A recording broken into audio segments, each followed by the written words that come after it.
Salut à toutes et à tous, c'est Arthur, j'espère que vous allez bien, un véritable plaisir de vous retrouver pour la dernière journée des phases de groupe de l'Euro 2020. Hier, on n'était pas loin, on était vraiment pas loin de faire un perfect, effectivement, sur les pronostics. 3 buts à 1 pour la Croatie face à l'Écosse, c'est passé. Et malheureusement, eh bien, la République tchèque n'a pas égalisé face à l'Angleterre. Et on en reste là donc avec un but 1-0 pour les Anglais face aux Tchèques. On marque quand même 34 points, à faire un point sur le classement. Je remonte 755e sur 981, c'est terrible. Mais on remonte, je me fais pas encore de doute.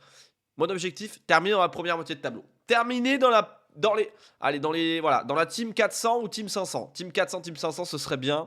Et on va voir en tant qu'en tête Ruben Cortier, 693 points. On voit qu'il y a deux joueurs qui sont vraiment échappés. Après, il y a des poursuivants qui sont groupés. Mais Ruben Cordier a été incroyable avec encore... en fait, il a une régularité, regardez.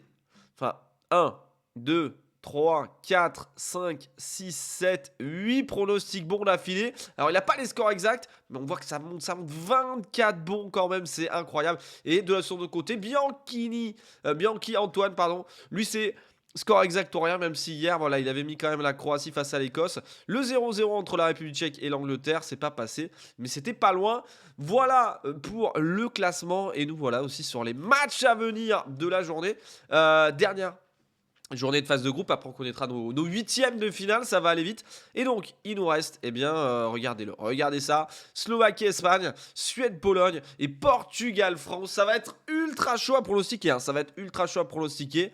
Et en tout cas, on remercie encore BRZ pour ces magnifiques lots à gagner. Voilà, on y est. Alors, Slovaquie-Espagne, là, les Espagnols, ils n'ont pas le choix. Ils n'ont pas le choix.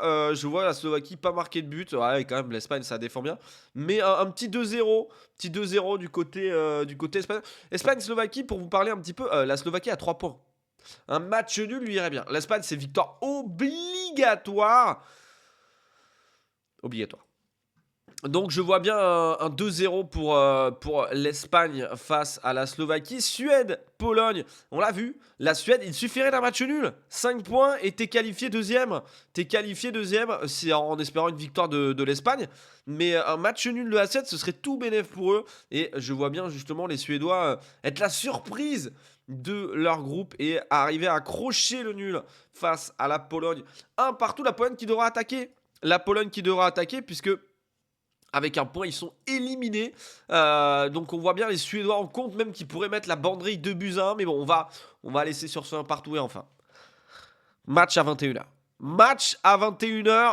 Portugal-France. Il est temps de se mouiller, les gars. Je vais rester. Et la France va enfin marquer des buts.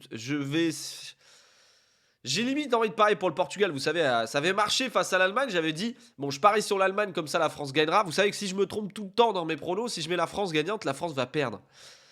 Donc c'est pour cela que je vais mettre 2 buts à 1 pour le Portugal face à la France, en espérant de tout cœur que les Français gagnent ce match-là. Et enfin, Allemagne-Hongrie, les Hongrois qui ont réussi à accrocher un point héroïque face à la France. C'est certes une finale pour eux, mais attention, là c'est fini. Les supporters, l'effet joie et tout terminé. L'Allemagne s'est mis en route et l'Allemagne va imploser 6-0 la Hongrie. Je m'emballe peut-être, mais bon, voilà. Je vais pas utiliser mes doubles points, ou est-ce que j'utilise mes doubles points? Non, on les utilisera pour les huitièmes. Mon x2, je le garde en secret. J'attends qu'il y ait les grosses cotes. Et on devinera le score exact et ça ira très bien. Allez, je vous dis en tout cas, Non, il faut que je mette un x2. Je vais mettre un x2. Je vais utiliser mon x2 sur ce match-là. J'active mon bonus sur le 1 partout entre la Pologne et la Suède. Allez, la Grinta. Un petit peu le...